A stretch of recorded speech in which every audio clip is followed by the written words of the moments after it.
कि हमारे बीच में पढ़ा गया नीति वचन उसका 9वां अध्याय उसके 13वें पद से लेकर अंतिम 18वें पद तक। जैसा लिखा है 13वें पद में, हम यहाँ उस स्त्री के विषय में पढ़ते हैं जो इस संसार की रीति रिवाजों पर चलती है, ना कि परमपिता परमेश्वर की बताई हुई आज्ञाओं के अनुसार। आज जैसा कि हम नीति वचन में ऐसी स्त्री के बारे में पढ़ रहे हैं जिससे हमें खुद में पढ़ते हुए लगेगा कि सचमुच में ये गलत है, वैसा ही हम आने वाले समय में, क्योंकि नीति वचन इन सब बातों से भरा पड़ा है, ऐसी स्त्री का भी वर्णन किया जाएगा जिसकी सराहना परम पिता परमेश्वर करते हैं कि उसके कार्य उनकी इच्छा और उनकी मर्जी के अनुसार है। तो यहाँ हम 13वें पद में पढ़ते हैं, मूर्खता रूपी स्त्री हौरा मचाने वाली है, वह तो भूली है और कुछ नहीं जानती। साफ क्लियर है कि जो ऐसी स्त्री है वो क्या है, भोली है।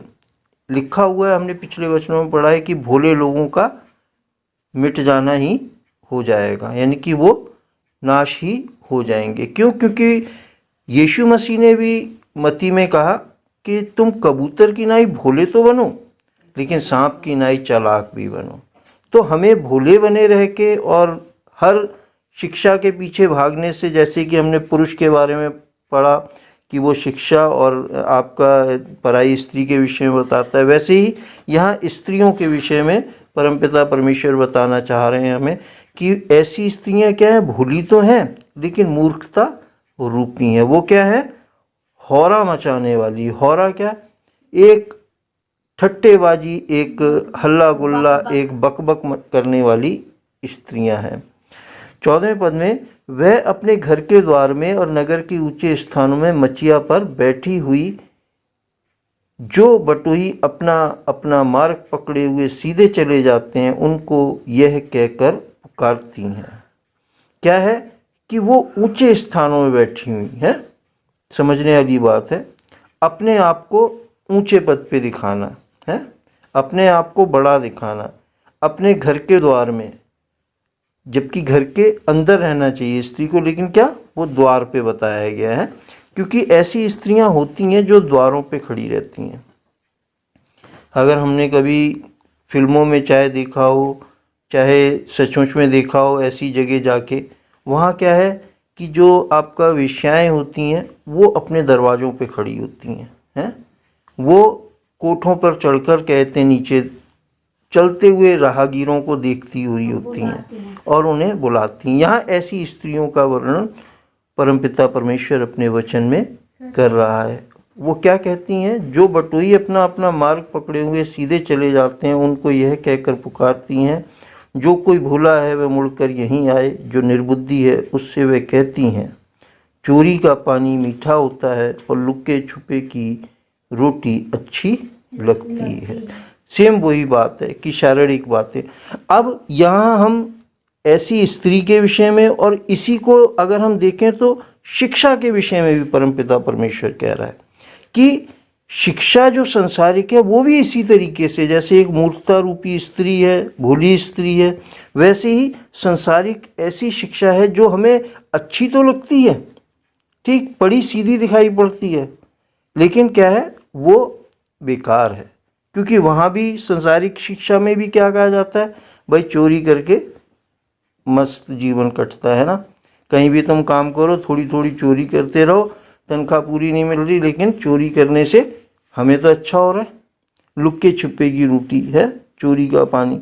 तो ये सब चीज़ें क्या है, एक स्त्री के विषय में भी हमें बताती है और एक शिक्षा के विषय में भी हमें बताती है कि हमें ऐसे पराई स्त्रियों से जो हमें लालच दें, हमें फुसलाएं, हमें बहकाएं, ऐसी स्त्रियों से भी और ऐसी शिक्षाओं से भी जो संसारिक शिक्षाएं हैं उनसे भी हमें बचना चाहिए। क्योंकि लगती तो बहुत अच्छी हैं, जैसे संसार में हम देखते हैं कि लोग वह कहते हैं, अरे सच्चाई पे चलने से क्या मिलेगा, ईमानदारी पे चलने से क्या मिलेगा, अरे झूठ बोल के तो सारे काम हो जाते हैं, धोखा दे के तो हम बड़े से बड़ी रकम कमा सकते हैं। तो हमें इन बातों को ध्यान में रखना चाहिए कि परमपिता परमेश्वर ऐसे लोगों से, ऐसी शिक्षा से, ऐसी बातों से कभी प्रसन्न नहीं होता। क्यों? क्योंकि लिखा हुआ है 18वें पद में पढ़ते हैं, और वह नहीं जानता है कि वहां मरे हुए पड़े हैं। मरे हुए पड़े हैं क्योंकि जो लोग ऐसी शिक्षाओं में चलते हैं वो क्या, परमेश्वर पिता की नजरों में क्या है, मरे हुए हैं। उनके अंदर आत्मा दिखाई तो पड़ती है लेकिन आत्मा जीवित नहीं है उनके अंदर। वो केवल शारीरिक लोग हैं जिन्हें संसारिक बातों पे ही चलना अच्छा लगता है। तो परमपिता परमेश्वर की नजरों में क्या है, वो मरे पड़े हैं और उस स्त्री के नेवतेहारी अधोलोक के निचले स्थानों में पहुंचे हैं। ऐसे लोग परमेश्वर की नजरों में उन निचले स्थानों में, जिसे अधोलोक कहा गया है, जिसे एक नरक कहा गया है, ऐसे स्थानों में वो पड़े हुए हैं। काहे के लिए पड़े हुए हैं? अनंत पीड़ा को सहने के लिए। प्रभु यीशु मसीह के विषय में देखें तो इब्रानियों की पत्री में लिखा हुआ है कि वो अधोलोक तक उतरा है उन लोगों के लिए जिन्होंने नूह के समय में शिक्षाओं को नहीं माना है। अब ऐसा नहीं कि परमपिता परमेश्वर अपनी बनाई हुई हम सृष्टियों से प्यार नहीं करता, वो प्यार करता है हम लोगों से, लेकिन हमें भी क्या है, उससे प्यार करना चाहिए है। हमें संसारिक उन मीठी मीठी और फुसलाने वाली शिक्षाओं की ओर ध्यान नहीं लगाना चाहिए।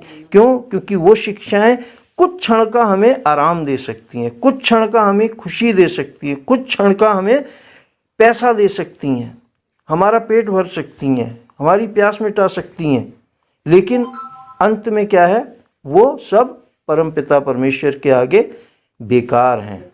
उनके लिए कोई रास्ता नहीं है। अब क्या सोचते हैं कि अधोलोक में पड़ी रहेंगी, अधोलोक में भी उन्हें शिक्षा मिलेगी, क्योंकि ये बात हमें यीशु मसीह के वचन से मिलती है कि वो जी उठने से पहले अधोलोक में भी गया। क्यों? क्योंकि परमपिता परमेश्वर के विषय में लिखा हुआ है कि वो इतना इतना इतना प्रेमी पिता है हमारा कि वो नहीं चाहता कि हम में से कोई भी नाश हो जाए। हम लोग अपने जीवन को कई बार नाश करने के लिए चले जाते हैं, लेकिन परमपिता कभी भी ये नहीं चाहता कि हम नाश हो जाएं। इसलिए वो चाहता है कि हम अधोलोक में जाने से बढ़िया है कि वहां भी फिर हमें मन फिराना पड़ेगा। वहां की लेकिन पीड़ाओं के विषय में लिखा है कि वहां अनंत समय के लिए कोई समय की निश्चितता नहीं है, कब तक हमें दांतों का पीसना और रोना होगा, आंसू बहाना होगा। क्यों? क्योंकि जब तक हम अपने आप को ना बदल लें, जब तक हम अपने मनों को ना बदल लें, जब तक हम परमेश्वर के प्रेम को ना समझ लें, तब तक हम पीड़ाओं में पड़े रहेंगे। तो हमें आज के वचन से यही शिक्षा लेनी चाहिए कि आज ही के दिन से हम, क्योंकि लिखा हुआ है कि यदि आज तुम परमेश्वर के वचन को सुनो, उसकी आवाज़ को सुनो, तो अपने मनों को कठोर मत करो है। और हमें परमपिता के प्रेम की ओर आगे बढ़ना चाहिए, उसके प्रेम को समझना चाहिए, उसके प्रेम की खोज करनी चाहिए। पिता परमेश्वर के वचन के पढ़े और सुने जाने पर बहुतायत से आशीष हो, प्रभु यीशु मसीह के नाम में आमीन आमीन।